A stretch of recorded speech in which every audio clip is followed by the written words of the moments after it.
सभी भैया बहनों को हिंदी की कक्षा 10 में आप सभी का हार्दिक अभिनंदन, स्वागत।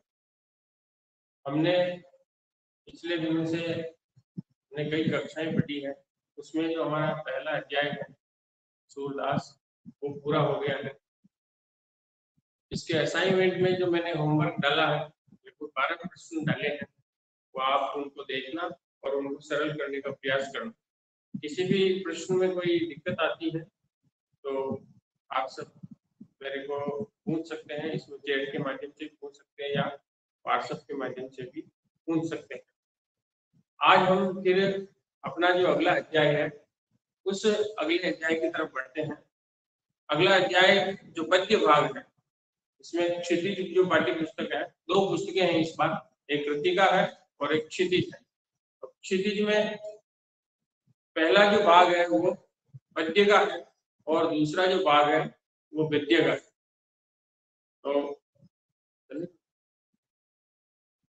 तो हम पद्य भाग से प्रारंभ कर रहे हैं। तो पद्य में पहला जो अध्याय था सूरदास, वो पूरा हुआ। अब है तुलसीदास। हमने सूरदास के बारे में पढ़ा था कि भक्ति युग के महान जो कवि हैं वो सूरदास थे, और उसी काल में सूरदास के समकक्ष ही तुलसीदास हुए हैं, मगर दोनों की भक्ति में अंतर है। सूरदास कृष्ण भक्ति धारा के हुए थे और तुलसीदास राम भक्ति धारा के हुए।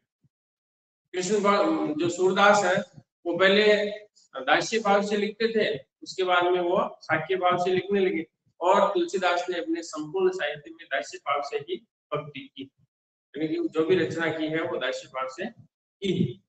तो आज हम उनका जीवन परिचय और जो पाठ का जो पहला, जो चौपाई का जो पहला अंश है वो हम पढ़ेंगे। तुलसीदास ऐसे कवि हुए हैं, पहले बताया कि सूर्य सूर्य तुलसी शशि, यानी हिंदी काव्य में जो काव्य का जो सूर्य है वो सूरदास को बताया है और तुलसीदास को चंद्रमा बताया। इन दोनों की उपमा दी है। तो एक चंद्रमा के समान, जो अपनी जिस प्रकार चंद्रमा अपनी चांदनी से संपूर्ण जो सृष्टि का वातावरण शीतल करता है, वैसे ही तुलसीदास ने अपनी लेखनी के माध्यम से इस सृष्टि में ऐसे ऐसे ग्रंथ दिए हैं जो कि आज हम पूरा जो संपूर्ण मानव जाति है अपने कल्याण के लिए, अपने उद्धार के लिए उनका अध्ययन करती है। तो तुलसीदास जी का जो जन्म है वो 1532 ईस्वी में माना गया है। 1532 में उत्तर प्रदेश के जो बांदा जिला है उसमें राजापुर नाम के गांव में हुआ था। कुछ विद्वान उनका जन्म उत्तर प्रदेश के एटा जो जिला है वहां सोरो नामक गांव में भी मानते हैं।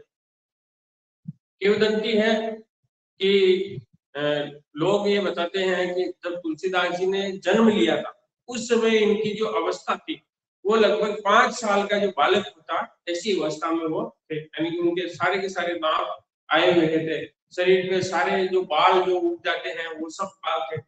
तो उनके माता पिता भी घबरा गए थे, परंतु कुछ समय के बाद उनके माता पिता का देहावसान हो जाने के बाद में एक जो ब्राह्मण महिला थी उनके द्वारा उनका पालन पोषण किया, और उनके जो गुरु थे नरहरिदास जी, उनसे उनकी मुलाकात होती है और वो उनको इस गृहस्थाश्रम से संन्यास आश्रम की ओर ले जाते हैं। उनकी पत्नी का नाम रत्नावली था।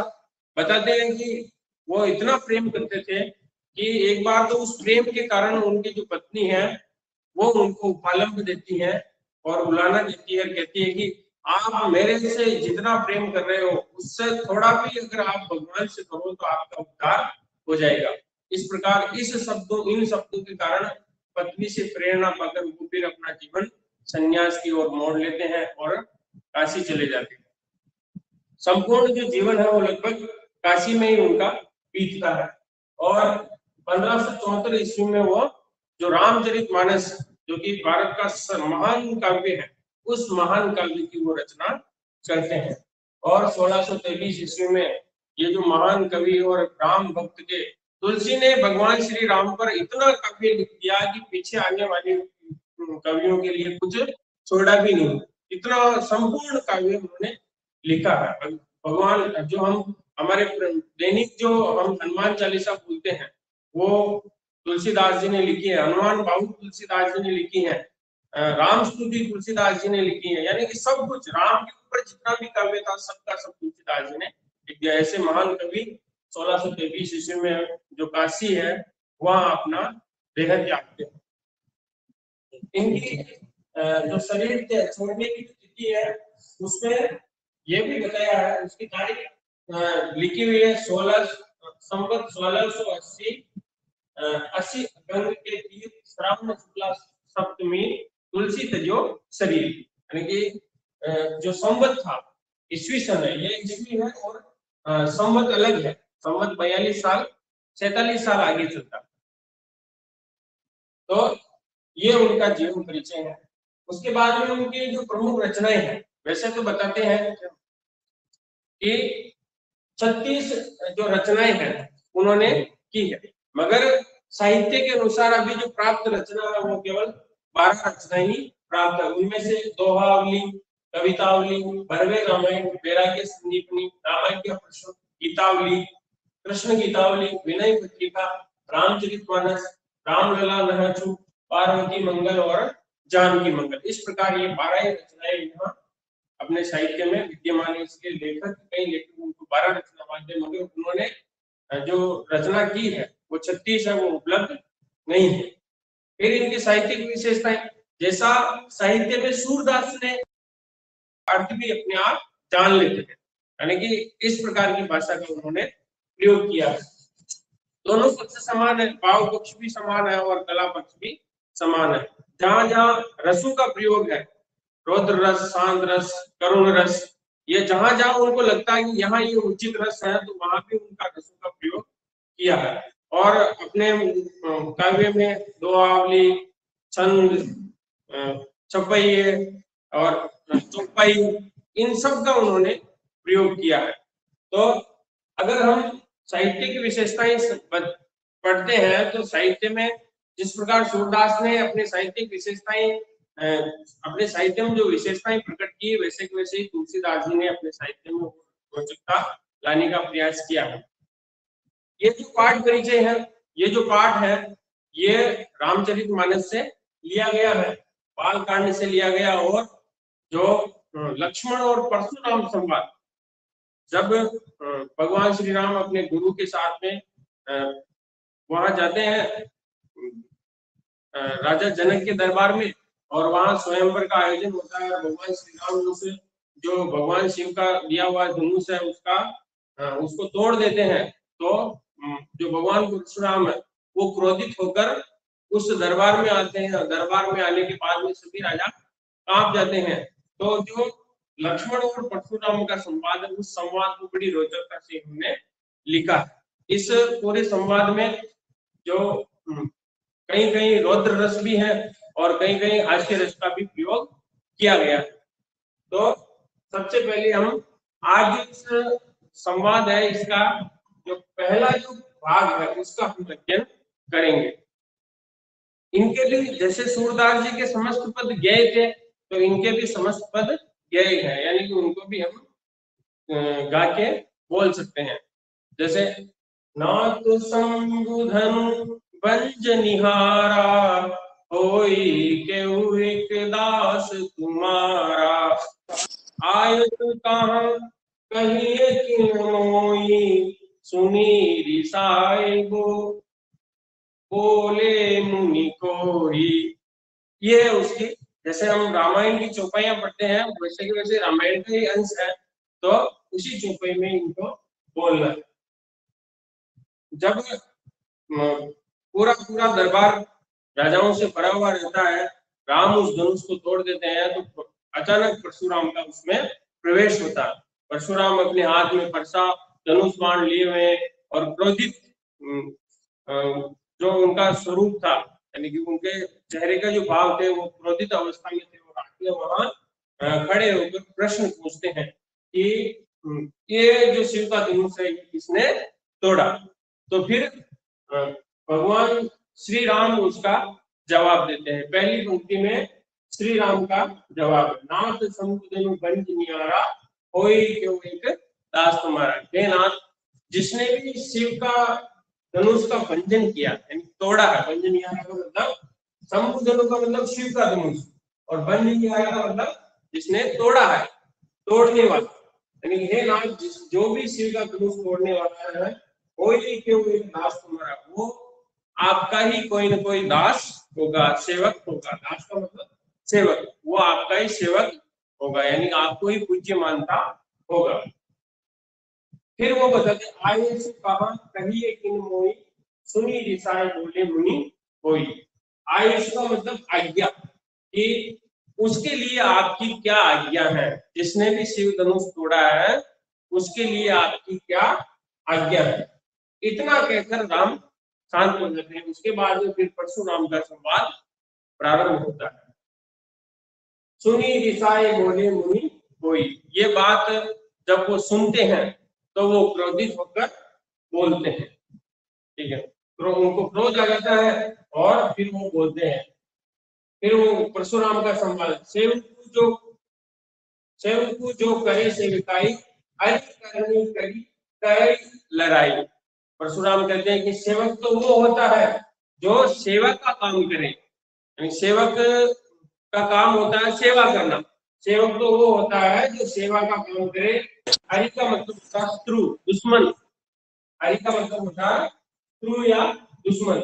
हरि करनी, दुश्मन का कार्य करने वाला, करे लड़े, वो सेवक दुश्मन का कार्य करके लड़ाई करने का प्रयास नहीं करता। लड़ाई का मतलब युद्ध करने का या लड़ाई करने का प्रयास वो नहीं होता। सेवक तो वो होता है जो सेवा करता है, दुश्मन का कार्य करके वो लड़ाई करने का प्रयास नहीं करता है। फिर वो वापस कहते हैं, सुनो राम जय शिव धनु तोड़ा। हे राम सुनो, जिसने भी शिव धनुष तोड़ा है, यहाँ वो उनको ललकारते हैं। जिसने भी शिव धनुष तोड़ा है, सहस्त्र बाहु सो रिपु मोरा, यानी कि सहस्त्र बाहु के समान वो मेरा दुश्मन है। परशुराम और सहस्त्र बाहु की भी कथा है, आप अपने YouTube के माध्यम से सर्च करके देख सकते हो कि सहस्त्रबाहु और परशुराम की कथा, तो वो सारी की सारी कथा उसमें आ जाएगी। तो सहस्त्रबाहु परशुराम के शत्रु थे और उनकी 1000 भुजाओं को उन्होंने अपने परसे से काटा था, तो वो सहस्त्रबाहु के समान मेरा दुश्मन है। रिपु का मतलब होता है दुश्मन। सो बिलगाओ बिहाई समाज, फिर वो चेतावनी देते हैं। पहले तो यहाँ कहते हैं कि यहाँ ललकारते हैं, और यहाँ भी वो चेतावनी देते हैं कि सो बिलगाओ बिहाई समाजा, कि जो भी हो, जिसने भी शिव धनुष तोड़ा है, वो इस समाज से, यानी कि राज्यसभा से, वहां जो लोग एकत्रित थे उसको उन्होंने समाज का रूप बताया है कि वो इस राज्यसभा से अलग हो जाए। बिलगाओ का मतलब होता है अलग होना, ठीक है ना, वो इस राज्यसभा से अपने आप स्वयं को अपना अलग कर दे। नहीं तो फिर क्या है, नहीं तो बता रहे हैं आगे क्या होगा, नहीं करेगा तो नर के द्वारे कहीं सब राजा, नहीं तो यहाँ जितने भी राजा बेटे हैं सबके सब मारे जाएंगे। इस प्रकार वो अपने इन शब्दों के माध्यम से उस राज्यसभा में, राजा जनक की जो सभा थी, वहां वो चेतावनी देते हैं। फिर ये यहाँ तक परशुराम बोलकर अपनी वाणी को विराम देते हैं। उसके बाद में उनके जो संवाद है वो लक्ष्मण सुनते हैं, और लक्ष्मण को पता ही है, हमने रामायण देखी तो बहुत क्रोधित स्वभाव के थे, तो उनसे सहा नहीं जाता और तुरंत वो आगे आगे अपने संवाद देते हैं। तो यहाँ से फिर लक्ष्मण बोलते हैं, सुनी मुनि वचन लखन मुस्काने, और इस प्रकार मुनि के वचन सुनकर लक्ष्मण मुस्कुराते हैं। मुस्कुराने का मतलब मुस्कुराते हैं, और बोले परशु धरे अवमानी, और परशुराम का अपमान करके वो फिर बोलते। परशुधरे को मतलब परसे को धारण करने वाले, अर्थात परशुराम। अवमानी का मतलब अपमान करते हुए, और इस प्रकार वो परशुराम का अपमान करते हुए बोलते हैं। बहु धनुनी तोरी लड़काई, कबहू न ऐसे रिस कीनी गोसाई। कहीं कहीं ऐसे शब्द भी हैं जो हमारी भाषा, जो मेवाड़ी भाषा है, उससे मिलते जुलते हैं। जैसे हम कहते हैं कि रीस आ रही, तो यहाँ भी हम रीस बोलते हैं, और यहाँ रिस, रिस का मतलब गुस्सा, क्रोध, और अपने यहाँ भी रीस का मतलब गुस्सा और क्रोध। तो बहुत धनुनी तोरी लड़काई, लड़काई का मतलब होता है बाल्य अवस्था, जो बचपन का जो काल होता है उसको बोलते हैं लड़िकाई। तो लक्ष्मण कहते हैं कि ऐसे तो बहुत सारे धनुष हमने बचपन में ही तोड़ दिए थे, हम जब छोटे थे तो ऐसे बहुत सारे धनुष तोड़े थे। फिर वो कब ऐसी ऋषि की गोसाई कि हे गोसाई, हे मुनि श्रेष्ठ, उस समय तो आपने कभी ऐसा गुस्सा नहीं किया, यानी हम बचपन में जब छोटे छोटे थे तो हमने खूब धनुष तोड़े थे, तब तो आप ऐसे नहीं आए क्रोधित होकर, उस समय तो आपने ऐसा गुस्सा नहीं किया था। अगर उस समय गुस्सा कर लेते तो अभी हम ये धनुष, भगवान श्री राम ने ये धनुष, भगवान श्री राम इसको नहीं तोड़ते, तो फिर वो उनका अपमान करते हुए ये बोलते हैं।